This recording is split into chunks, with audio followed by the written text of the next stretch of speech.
Hey guys, Real Comic Stacks. I am trying to get some videos out, but it has been crazy around here. I mean, look at the stacks of stuff I'm just going to go through. This week, I'm going to start with my pull, though, and I'm going to talk some of these great books that came out this week. First one up is Donny Cates, Tradmore, Silver Surfer Black, #1. Guys, this, in as far as with Marvel Cosmic, Donny Cates is the guy that's doing it. This ties directly into the fallout of Guardians of the Galaxy #1 with the attack of the Black Order on the wake, basically, for Thanos. And it ties beautifully into that. You knew when this happened and we heard this announced where it was going. And it's a really good book. The story on it, a big surprise at the end. The art. Sergeant Bass and I were talking about it. I actually said I didn't really like the art. It's not. I don't dislike it. It's just, it's not my preference. If I were gonna select an art style, this would not be the one that is like, hey, that's the one I absolutely love. I don't dislike it. It's just not my thing, not my cup of tea. So, but it fits the storyline, especially with the stuff with the black hole and them being engulfed in that and everything. I could see it fitting into that. But the picture, like, I'll do a whole different video about this because I think this is going to be a great storyline going forward. Speaking of great storylines, Spider-Man Life Story #4. Chip Zdarsky is killing it on Spider-Man Life Story. This book continues to impress me. It continues to have it's the life story part of it, the actually aging, actually going through life, makes these moments in Peter Parker's life that much more dramatic and that much more. It feels almost. It feels like more like a novel than just reading a comic book where, you read this and you're like, okay, cool. And it's just the way the life story is playing out, it's happening so fast. They're doing one book, 30-something pages is 10 years of Peter Parker's life. And they're doing such a great job of capturing those moments that are just gut-wrenching, or those that really change the course of Peter Parker's life. I really, really, really have enjoyed this book. Highly recommend. If you can go back and find 1, 2, and 3, definitely pick this up. Pick them all up, because this is going to be one of those ones that's an instant masterpiece. As far as if they can stick the landing here in the next little bit, this will be really good. I am, #5 is the 2000s, and we all know that is going to focus on September 11th and the fallout from the terrorist attacks in New York. So, and Spider-Man's going to be there when the towers fall, and it's going to be emotional. For me, my personal story, I was already signed up to join the military when all that happened. So it went from me and a bunch of my buddies thinking we were going into this, peacetime army, to we knew we were going to war. And so it was, 9/11 has always been a very emotional thing in my life.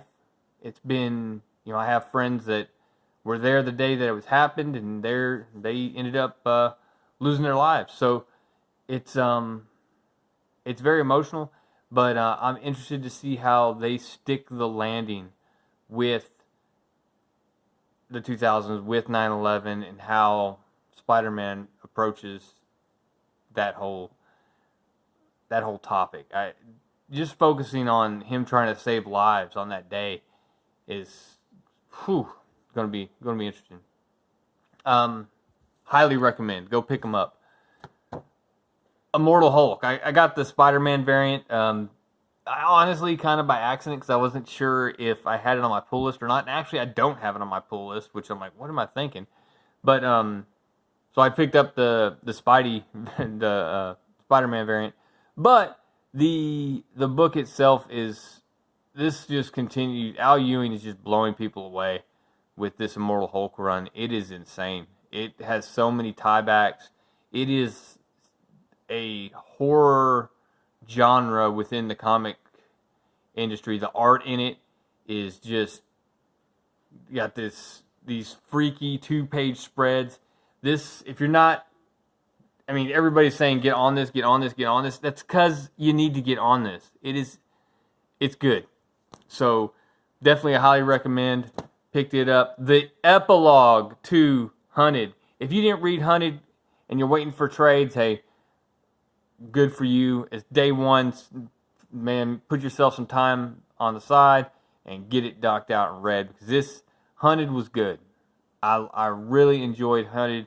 I enjoy the character in Kraven, Kraven the Hunter. He's insane, but in a weird, he's got that same kind of honorable craziness that like a Victor Von Doom would have, or he's insane, and but he has this honor and this integrity about him, and I really like the Hunted run, and then this epilogue ties up what happens with Mary Jane, what the son of Kraven, who's actually Kraven now, and a couple other loose ends tied up. One of them kind of in a pretty strange way, but it was good, worth getting everything set up for the next one. I haven't read Symbiote Spider-Man yet, but I'll point out this is one of the variants that they have, or I guess somebody called it a secret variant. I don't know. It's just the Carnage symbiote markings on the title. There was on this one and on the Venom title. My LCS put aside, stacked all the guys. I think, well, I managed to get 2. I love my LCS. I get on Twitter and say that all the time, but my guys there, they're awesome. They take care of me, and I sincerely appreciate them. But there's an extra storyline, I believe, in the ones that are marked that have they have an extra page or two with stories that tie to the Absolute Carnage series that's coming up, which I'll be all in on that.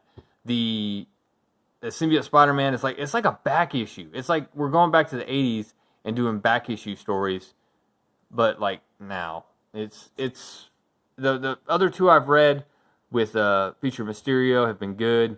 I have to go and reread that one. Honestly, I'm probably going to have to reread 2 because I'm having a brain fart right now on what happened in it. Venom, Colin Bunn is taking this. The art in it's been good. There was 1 or 2 pages in here that made me they were kind of jarring, but overall, I mean, I love this cover.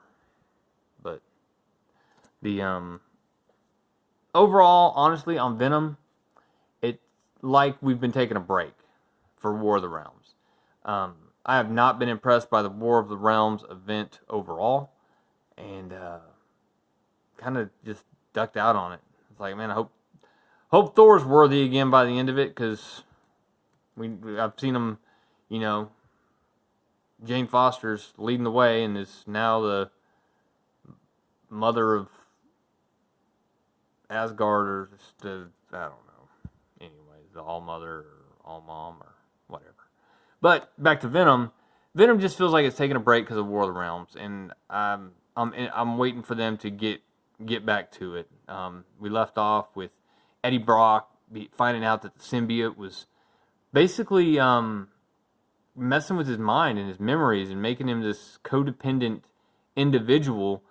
And there's a whole lot of things. If you haven't read it, this is definitely a recommend as far as the series. But you're not missing anything important in this issue. It is a fun issue between him and Jack-O-Lantern. Amazing Spider-Man, True Believers, man. If there's a True Believers, which this one has the Chameleon in it, which is gonna ties into Amazing Spider-Man, the number 23 that I just showed you. But if I see True Believers, Amazing Spider-Man, for any Spider-Man for $1, I mean, I got another one right over here. I mean, I'm picking these up. It's gonna happen. So that's this week's pull. That's what I got this week. Now I'm gonna try to go back a little bit. Hope you stick around and just show some of the stuff I've been picking up. That is, I mean, really cool stuff. Let's see if I got enough room here. All right. So, Spawn. The Spawn is leading up to 300, and I'll be picking up these, mostly I think these B covers. That's just, whew. Look at that. I haven't read Spawn since I was a kid, and, but just for Todd McFarlane, there's something to be said to working towards an actual number. You know, this legacy stuff where it seems like we've artificially fake numbered some stuff and it's kind of confusing. And you're restarting it every other weekend. I don't really go for that. To see Spawn getting close to 300 is really cool, and I'm going to try to get the storyline that runs up to it and get caught up on it. Snyder and Capullo on, oh man, this, I still haven't read this. Look at this puppy. Look, it's thick. I mean, it is Last Night on Earth. It's, everything I heard of it, it was amazing. And, I'm planning on sitting down and reading this here shortly, but I picked this one up because it sounded like amazing. And this is my first Batman book I actually picked up. So to all my buddies over at the Comic Aficionados, Wes, Ash, Jeremy, all you guys, Lance, and Bats, guys, you got me. I'm picking them up. Honestly, you can credit both of these to you guys. If it's not a Marvel label and I'm picking it up, more than likely it's because I'm listening to you guys. So, Guardian. Sure I understand. Why are you talking to me, Siri? Leave me alone. Guardians of the Galaxy. This it's an annual. It's got a bunch of shorts, standalone story stuff in it. Nothing that really blows me away. The story on Nova was pretty good, and I'm trying to remember the big reveal here, but I don't remember it all of a sudden. We already talked about Hunted, and I mean that was an amazing ending. Yeah, if you haven't, go check out my video. I did an ASM 22 video closing out Hunted. Cosmic Ghost Rider number 4. This was fun. This whole storyline's been fun. I didn't like the World War II flashbacks were kind of funny. There were some funny parts, but the storyline where it's coming to the climax of what's going to happen. He was sent back in time, him being Cosmic Ghost Rider, Frank Castle. He was sent back in time prior to the death of his family.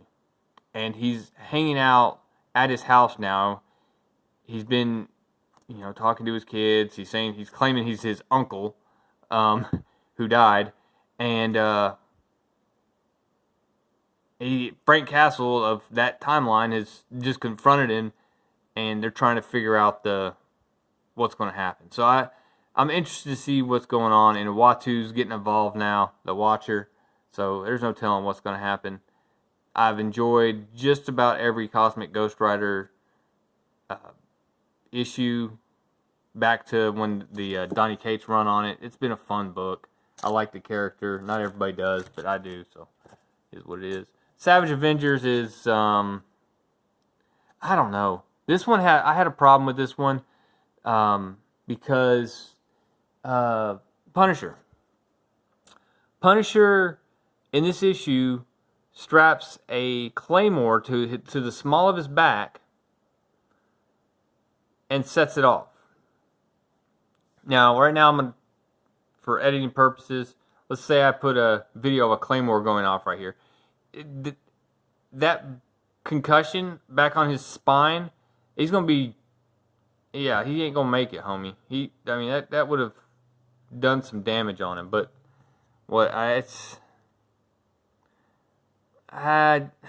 it's Jerry Dugan. He's getting he's getting kind of goofy. I don't know. There's some really cool scenes in it, but he's getting kind of goofy on me, and I don't know if I'm gonna stick around on Savage Avengers. I'm trying to, but I don't know. So let's see what else I got over here. Man, like I said, I got stuff everywhere. So I've been Guardians of the Galaxy #5. This is I've been loving Guardians of the Galaxy. This has been a good run. Other than Star-Lord being removed from command by Groot, this has been an exciting story. The spoilers are past gone at this point. Go check this out. Thanos is back. It's awesome. And this is not awesome. This stinks. I'm sorry, it just does. I'm tired of it already. Pick that up. It's $3.99, but that's just a cover I couldn't say no to. But Guardians of the Galaxy 4, Life Story 2, Life Story 3. I mean, these are all books I need to get sorted and put away. Cosmic Ghost Rider #3. I got the variant as well, just because it had the old school X-Men on it. I liked it.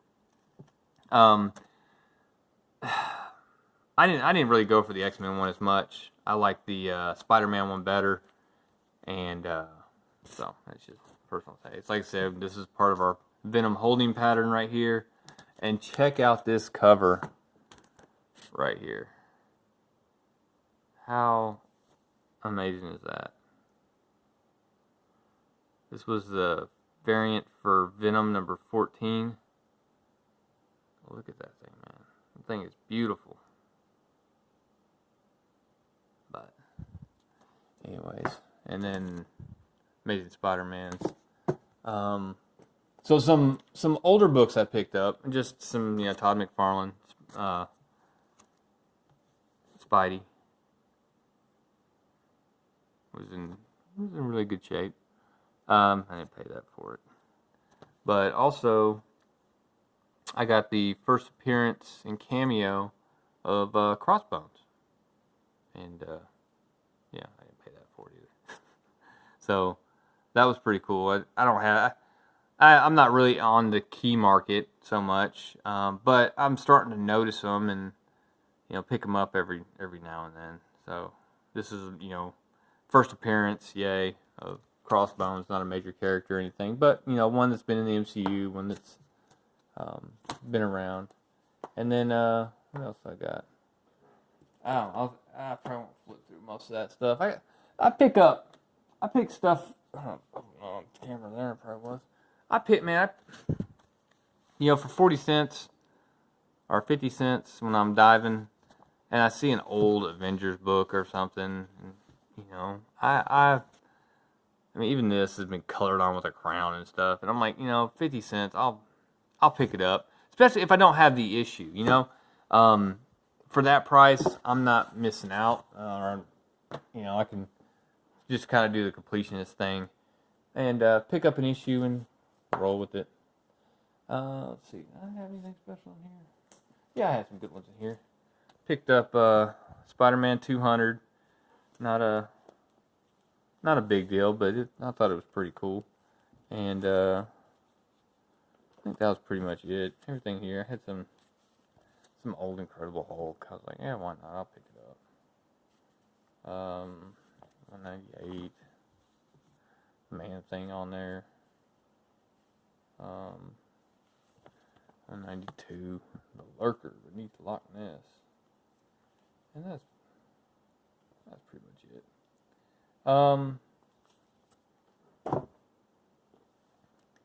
I guess that's it, guys. I'm gonna wrap it up. I'm gonna do probably have a Silver Surfer video coming out this week. Probably try to work on it right now. And if I get another one done, if you saw something from the pool this week that you'd like to see me do a video on, other than Silver Surfer, put it in the comments. And if I got time to get to it, I'll definitely try to knock it out this week, guys. Hey, I appreciate you watching. Appreciate you hanging out with me, guys. If you haven't, hey, please hit that subscribe button. Leave a comment below, guys. I love hearing from you. Love discussing comic books. And leave a like, guys. It really helps the channel out. Helps it get seen by more people and attracts more views. Guys, that's all I got. Real Comic Stacks. Out.